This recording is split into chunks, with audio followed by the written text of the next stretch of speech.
வணக்கம். தமிழ்வினின் மதிய நேர பிரதான செய்திகள். முதலில் தலைப்புச் செய்திகள். இலங்கை ரூபாவின் பெறுமதியில் ஏற்பட்ட அதிரடி மாற்றம். இலங்கை மத்திய வங்கியின் அறிவிப்பு. 2.5 மில்லியன் நிதி மாயம். ஜனவரியில் தெரிந்த அறிகுறிகள். பல்கலைக்கழக மாணவர் விடுதிகளில் உணவு வழங்குவோர் மீது திடீர் பரிசோதனை. கொழும்பு மக்களுக்கு முக்கிய அறிவுறுத்தல். குவிக்கப்பட்டுள்ள போலீசார். காணாமல் போன டாலர்கள் ஜனவரியிலிருந்தே தோன்றிய அபாய அறிகுறிகள். அரசு சேவையில் சேர்க்கப்படும் ஊழியர்கள் தொடர்பில் வெளியான விசேட அறிக்கை. கேப்பாபுலவு பூர்வீக காணிகளை விடுவிக்க கோரி மக்கள் போராட்டத்துக்கு தயார். அனூர் அரசு செய்யாததை IMF செய்யுமா? போராடிய முத்துநகர் விவசாயிகள். தொடர்பான விரிவான செய்திகள்.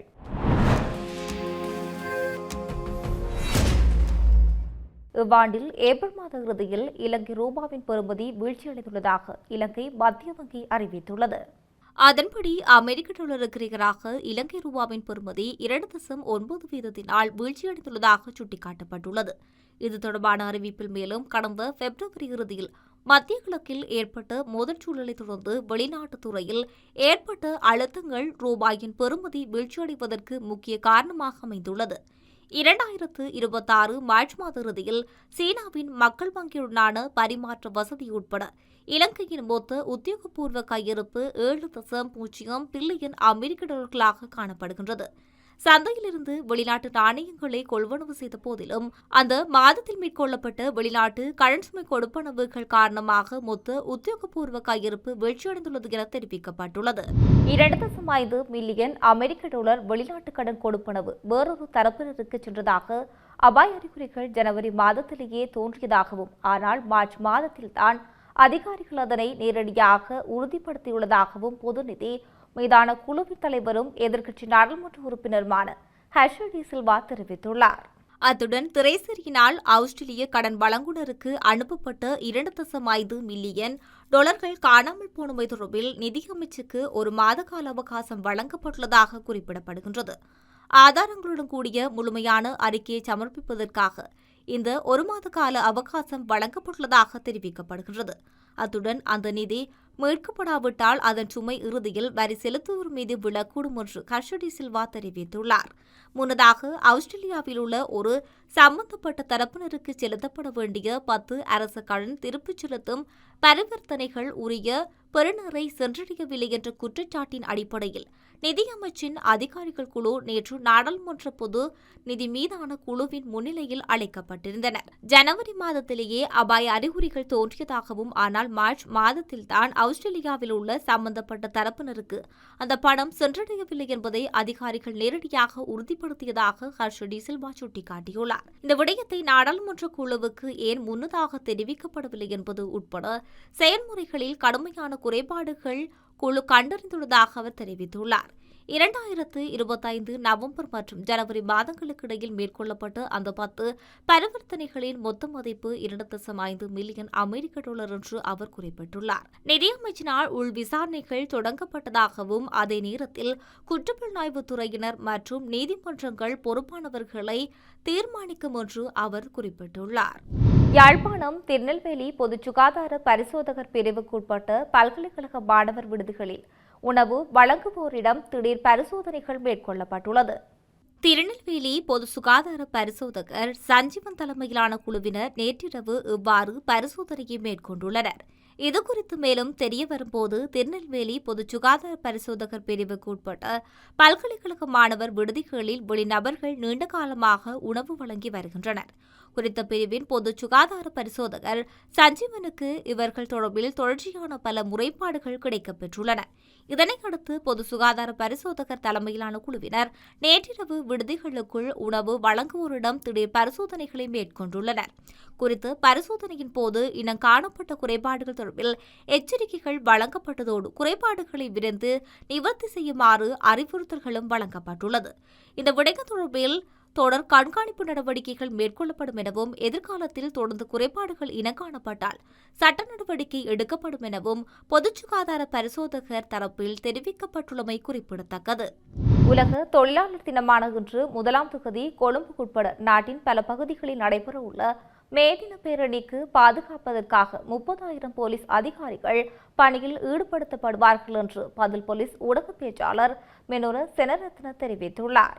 மகரகமவில் நடைபெறவுள்ள பிரதான பேரணிக்கு கூடுதலாக தேசிய மக்கள் சக்தி நாடு முழுவதும் 21 பொது பேரணிகளை ஏற்பாடு செய்துள்ளது என்றும் அவற்றில் 14 பேரணிகள் கொழும்பு நகரில் மட்டும் நடைபெறும் என்று அறிவிக்கப்பட்டுள்ளது. அவற்றின் பாதுகாப்புக்காக போலீஸ் சிறப்பு அதிரடி படைகளும் தேவைக்கேற்ப பணியில் ஈடுபடுத்தப்படுவார்கள் என்று அவர் மேலும் குறிப்பிட்டுள்ளார். இவ்வாறு மே தினத்தில் போலீஸ் திணைக்களத்தில் சுமார் 96% சிறப்பு பேரணிக்கு நியமிக்குமாறு போலீஸ் மா அதிபர் அறிவுறுத்தியுள்ளார். கொழும்பு நகரில் நடைபெறவுள்ள மே தின பேரணிகளை முன்னிட்டு ஒரு சிறப்பு போக்குவரத்து திட்டமும் செயல்படுத்தப்பட உள்ளது. எனவே பொதுமக்கள் சிறப்பு போக்குவரத்து திட்டத்தினை பின்பற்றுமாறு அறிவுறுத்தப்பட்டும் உள்ளது. அரசாங்கத்தை பிரதிநிதித்துவப்படுத்தும் இந்த கட்சி இம்முறை 21 மாவட்டங்களில் 21 மே தின பேரணிகளை நடத்த திட்டமிட்டுள்ளது. இதில் ஜனாதிபதி அனுரகுமார திசாநாயக்க நுவரெலியா மற்றும் மகரகம ஆகிய இடங்களில் நடைபெறும் பேரணிகளில் கலந்து கொள்ள உள்ளார். சஜித் பிரேமதாச தலைமையிலான இந்த கட்சியின் மேதின பேரணி மாளிகாவத்தை பீடி ஸ்ரீசேன விளையாட்டு மைதானத்தில் நடைபெறவுள்ளது. திரு ஜெயவீர தலைமையிலான சர்வதேச அதிகாரத்தின் மேதின கூட்டம் கொழும்பு ஹென்றி பெதரிஸ் விளையாட்டு மைதானத்தில் நடைபெறவுள்ளது. இந்த கட்சியின் பேரணி பொருளை கம்பல் மைதானத்தில் இடம்பெறவுள்ளது. முன்னணி சோசலிச கட்சி தனது மேதின கூட்டத்தை கொழும்பு ஹைட் பார்க் மைதானத்தில் நடத்த ஏற்பாடு செய்துள்ளது. காணாமல் போன நிதி தொடர்பில் ஆதாரங்களுடன் கூடிய முழுமையான அறிக்கையை சமர்ப்பிப்பதற்காக நிதியமைச்சுக்கு ஒரு மாத கால அவகாசம் வழங்கப்பட்டுள்ளது. திரைசேரியினால் ஆஸ்திரேலிய கடன் வழங்குனருக்கு அனுப்பப்பட்ட 2.5 மில்லியன் டாலர்கள் காணாமல் போனதாக கூறப்படும் நிலையிலே இவ்வாறு கால அவகாசம் வழங்கப்பட்டுள்ளது. ஆஸ்திரேலியாவில் உள்ள ஒரு சம்பந்தப்பட்ட தரப்பினருக்கு செலுத்தப்பட வேண்டிய 10 அரச கடன் திருப்பிச் செலுத்தும் பரிவர்த்தனைகள் உரிய பெறுநரை சென்றடையவில்லை என்ற குற்றச்சாட்டின் அடிப்படையில் நிதியமைச்சின் அதிகாரிகள் குழு நேற்று நாடாளுமன்ற பொது நிதி மீதான குழுவின் முன்னிலையில் அழைக்கப்பட்டனர்.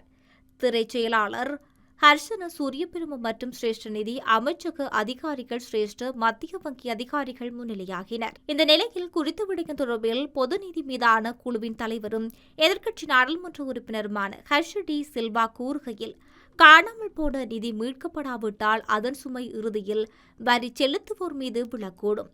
ஜனவரி மாதத்திலேயே அபாய அறிகுறிகள் தோன்றியுள்ளன. ஆனால் மார்ச் மாதத்தில்தான் ஆஸ்திரேலியாவில் உள்ள சம்பந்தப்பட்ட தரப்பினருக்கு எந்த பணமும் சென்றடவில்லை என்பதை அதிகாரிகள் நேரடியாக உறுதிப்படுத்தியுள்ளனர். இந்த விடயம் நாடாளுமன்றத்துக்கும் குழுவுக்கும் ஏன் முன்னதாக தெரிவிக்கப்படவில்லை என்பது உட்பட செயல்முறைகளில் கடுமையான குறைபாடுகளை குழு கண்டறிந்தும் இருக்கின்றது. 2025 நவம்பர் மற்றும் ஜனவரி மாதங்களுக்கிடையில் மேற்கொள்ளப்பட்ட அந்த 10 பரிவர்த்தனைகளின் மொத்த மதிப்பு 2.5 மில்லியன் அமெரிக்க டாலர்கள். நிதி அமைச்சகத்தால் உள் விசாரணைகள் தொடங்கப்பட்டுள்ளது. அதே நேரத்தில் குற்றப்புலனாய்வு துறையினர் மற்றும் நீதிமன்றங்கள் பொறுப்பானவர்களை தீர்மானிக்கும் என சுட்டிக்காட்டியுள்ளார். அரசு நிறுவனங்களில் தற்போது தற்காலிக மற்றும் தினசரி ஒப்பந்த அடிப்படையில் பணியாற்றி வரும் ஊழியர்களுக்காக நிரந்தர நியமனங்கள் வழங்கும் செயல்முறை தொடர்பில் புதிய சுற்றறிக்கை ஒன்று வெளியிடப்பட்டுள்ளது. பொது நிர்வாக மாகாண சபைகள் மற்றும் உள்ளூராட்சி அமைச்சகம் நேற்று இந்த சுற்றறிக்கையை வெளியிட்டுள்ளது. இந்த சுற்றறிக்கை குறித்த ஊழியர்களுக்கு உரிய வழிமுறைகளின்படி நியமனங்கள் வழங்குவதை நோக்கமாக கொண்டுள்ளதாக தெரிவிக்கப்படுகின்றது. முல்லைத்தீவு மாவட்டத்தில் கேப்பாப்புலவு பகுதியில் தங்கள் பூர்வீக காணிகளை விடுவிக்க கோரி மக்கள் இன்று ராணுவ படைத்தலைமையகத்தில் பிரதான வாயிலுக்கு முன்பாக கவனஈர்ப்பு போராட்டத்தை முன்னெடுக்க தயாராகியுள்ள நிலையில் அந்த பகுதியில் போலீசார் களம் இறக்கப்பட்டுள்ளனர்.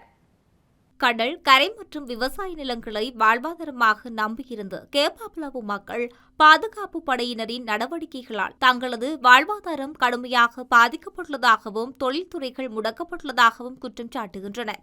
இன்றைய தொழிலாளர் தினத்தன்று நடைபெறவுள்ள இந்த போராட்டமானது தங்கள் பூர்வீக நிலங்களை விடுத்து தாயக மண்ணில் வாழ அனுமதிக்க வேண்டும் என்ற கோரிக்கையை மக்கள் வலியுறுத்தியுள்ளனர். போர் முடிவடைந்து 17 ஆண்டுகள் ஆகிவிட்டன. இருப்பினும் பாதுகாப்பு செயலகம் என்ற பெயரில் மக்களின் காணிகள் தொடர்ந்தும் அபகரிக்கப்பட்டு வருகின்றன.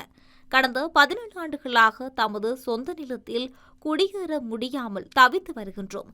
எமது பூர்வீக நிலத்தில் ராணுவம் எமது வளாகங்களை பயன்படுத்துகின்றன. ஆனால் நாம் வீதியில் நின்று பார்த்துக் கொண்டிருக்கின்றோம். இது எந்த வகையிலும் நியாயமல்ல என்று வேதனையுடன் தெரிவித்துள்ளனர். திருகோணமலை பட்டினம் சூழலும் பிரதேச செயலக பிரிவுக்குட்பட்ட முத்துநகர் விவசாயிகள் தொழிலாளர் தினத்தை முன்னிட்டு இன்று கருப்பாடை அணிந்து பதாதைகளை ஏந்தியவாறு விழிப்புணர்வு போராட்டத்தில் ஈடுபட்டுள்ளனர்.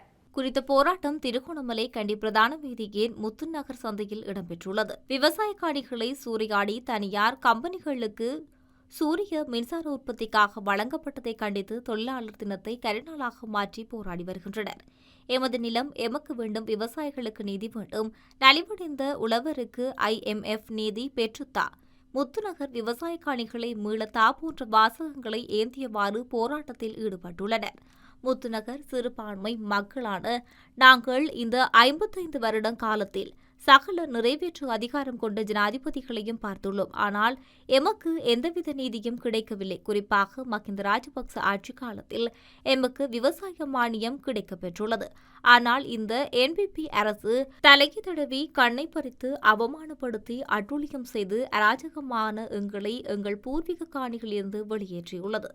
இதைவிட கொடுமை, முந்தைய அரசுகளுக்கு எதிராக எங்களை அமைச்சர் அருண் கேமச்சந்திர போன்றவர்கள் தூண்டிவிட்டு நாங்கள் உங்களோடு ஆக்கிரமிப்புக்கு எதிராக இருக்கின்றோம், உங்களுக்கு நில உரிமை பத்திரம் வாங்கி தருகின்றோம் என்று நம்ப வைத்து நாடகமாடி இன்று ஆட்சிக்கு வந்தும் அதே ஏகாபத்தியத்துக்கு எங்கள் வயல்களை தாரை பார்க்கின்றார்கள். அருண் கேமச்சந்திர இன்று எங்கள் நில உரிமை போராட்டத்தை கொச்சைப்படுத்தி பிழையான தகவல்களை ஜனாதிபதிக்கும் பிரதமருக்கும் தெரிவித்து வருகின்றார். IMF அதிகாரிகளை இங்கே சமூக நிலைத்தன்மை காணப்படுகின்றது.